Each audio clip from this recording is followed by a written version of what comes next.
They were the ones to unleash the Dear Friend letter during the Obama administration to start using universities to enact their leftist agenda. And of course, the universities were only too happy to comply. That was where their heart was anyway. And Barack Obama used the Dear Friend letter through his ridiculous Secretary of Education, Arne Duncan, to say, you eliminate due process for young men who are accused on college campuses, or you get the hose again. It's really what he said. All your federal funding's going bye-bye if you don't yank their right to counsel, yank their right to cross-examine, yank their right to see the evidence against them. That was his big cause, to try to completely eliminate due process rights for young men on college campuses. It was so effed up. And by the way, there's virtually no right of appeal. You can try to file in a federal court after you've been found guilty as a sexual assaulter on a college campus. It almost never gets overturned. And even when it does, the university won't help you. They don't have to let you back in. We saw this in the case at Amherst where they completely dropped the ball on this one guy. They didn't care when it was all said and done. It's very hard to get review when you've been fucked over, by your college campus in this way. All on the fault of Barack Obama. Why am I bringing that up? Because the Trump administration has a duty. It has a duty under the various federal statutes that are out there, whether it's Title IX to protect women or Title VI to protect any minority group that's become the subject of harassment on college campuses, to step in and try to stop it. That's the federal law. You're not allowed to do it. You can hate Jews. Go for it. If that's your thing, great. Good luck with that. But you cannot act on it. You cannot act in a discriminatory or harassing fashion. That's the law. There's morality and then there's legality. And the government, it's their job to enforce legality. And these campuses crossed it.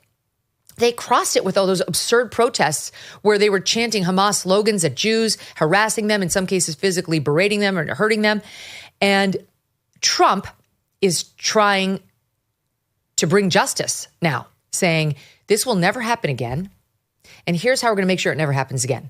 You're going to issue certain reforms on your campus, or you're going to lose your federal dollars. And here are what the reforms are. This is exactly what Obama did, his threats on Title IX. And by the way, what he did to many police stations across the country. You will hire more black and brown people, or we will take over. In fact, they did take over many police stations and say, we're running your police station now. We think you're too racist, based on, sometimes very scurrilous allegations. In any event, so now Trump says to Harvard, you will do all these things. And the list of things is actually quite good, I have to say. It's like, I'll read you a couple. We want to see merit-based hiring reform. The university must adopt and implement merit-based hiring policies, cease all preferences based on race, color, religion, sex, or national origin. They should be able to say they'll do that because it's unlawful not to, but they won't. Merit-based admissions reform must adopt and implement merit-based admissions and cease all preferences based on race, color, national origin, or proxies, etc. That, too, should be a no-brainer given the Supreme Court decision on affirmative action, but they don't want to do it. International admissions reform. You have to reform the way you recruit and screen international students who are hostile to American values. Why is that a fucking problem? I'm just like, why are you arguing on that? Then there's reform programs with egregious records of anti-Semitism or other bias. You have to commission an external party to audit these programs that have been particularly pernicious and fuel the most anti-Semitic harassment. They don't want to do it. And you have to discontinue DEI, which of course is at the root of a lot of this Jew hatred anyway. They said no. Trump said, say goodbye to $2.2 billion that you're getting now through various federal agencies. And that may not be all. That may not be all. We actually may look into your tax-exempt status. If you want to play hardball, let's play hardball. He said maybe Harvard should lose its tax-exempt status and be taxed as a political entity if it keeps pushing political, ideological, and terrorist-inspired sickness. Remember, tax-exempt status is totally contingent on acting in the public interest. If that happens, then Harvard's endowment income tax rate could soar from 1.4% to the standard 21% corporate tax rate, potentially translating to a $525 million annual reduction in their coffers.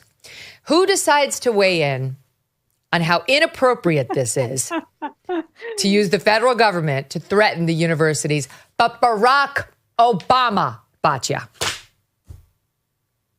Yeah, it's truly amazing because he doesn't weigh in often. And then when he does weigh in, it's always on the side of the elites of the elites of the elites in the most unpopular way like to me, Trump has already won because he got Harvard to say, "No way, Jose. We will not stop importing people who hate America and hate Jews." It's like he already won, right? Like whatever happens, he has exposed them for what they are, which is an institution not of higher learning, but which confers status on people. And the higher status you are is based on how much you hate America and recently how much you hate the Jews, right? Like this is very clear at this point that these institutions are no longer places that give their students some sort of education. What they do give them is an ideology. And of course, it was Barack Obama who defunded vocational training in high schools, right?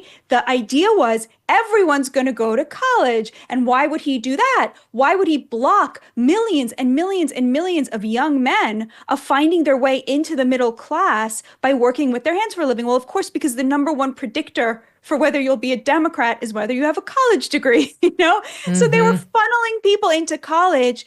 And so your ability to achieve the American dream, thanks to Barack Obama, became contingent on how much anti-American, anti-Semitic, post-structuralist, post-modernist crap you had been exposed to.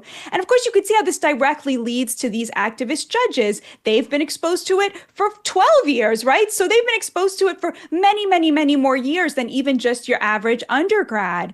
And so it all comes full circle, right? This is, of course, totally, totally ridiculous. Nobody is owed a Harvard degree. Harvard is not owed taxpayer dollars. Certainly, if it cannot prove that it has the best interests of the United States of America at heart, it's not owed the tax dollars of hardworking Americans, but also the whole system that was built by Obama, the system in which you only get access to the American dream if you walk the gauntlet of these anti-American institutions, which are nothing more than status conferring operations in which elites confer status and a lot of wealth on each other.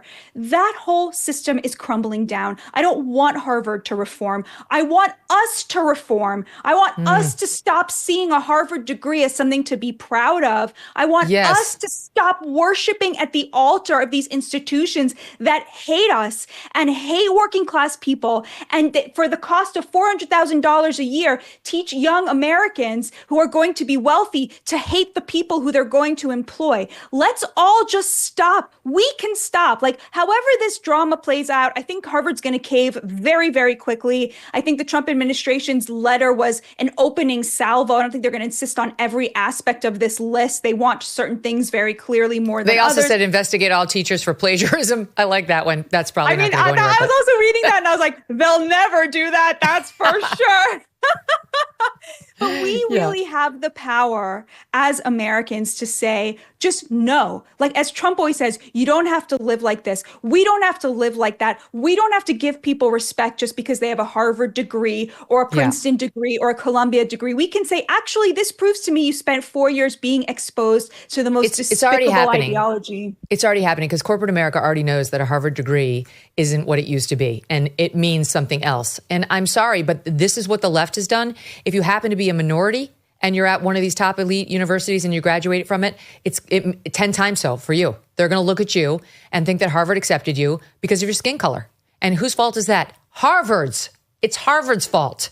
And it's unfortunate that you went there in a time of exploding DEI where they've changed the merit-based system, but them's the breaks. So great, you have yourself a Harvard degree, and now you have yourself a healthy amount of skepticism from all employers because they're wondering whether you really deserve to get in or whether you got in because you checked a box. This is the system the left has created. So Barack Obama, just for the record, what he said was, Harvard has set an example for other higher ed institutions by rejecting this deal, rejecting an unlawful and ham-handed attempt to stifle academic freedom. Sure, that's really his history supports his commitment to pure academic freedom without any governmental ham-handed attempt to interfere. The nerve. By the way, the best tweet, and really, this guy might be my favorite follow on Twitter. And that's saying a lot because I have a lot of people I love. He's been on the show, Stephen L. Miller. This is not the Stephen Miller of Trump team. This is a commentator who goes by Red Steez. He says, Obama, you know who needs us to defend them right now? Harvard. Bernie, you know who I need to go speak to about income inequality? Coachella. So right. You've heard about tariffs recently, plus inflation, supply chain disruptions. It's a lot, but there is a silver lining that most people missed. President Trump specifically exempted gold and silver bullion from the tariff talk. The administration preserved the ability to diversify into precious metals. If you are concerned about your savings, consider a free consultation with a Birch Gold precious metals specialist. The first step is to text MK to 989898 and receive your free no-obligation info kit on gold. Learn how to hold gold and silver in a tax-sheltered account. Birch Gold will help you convert an existing IRA or 401k into a gold IRA for no money out of pocket. With an A-plus rating from the Better Business Bureau and thousands of thankful customers, consider texting MK to 989898. Again, text MK to 989898 to claim your free info kit right now.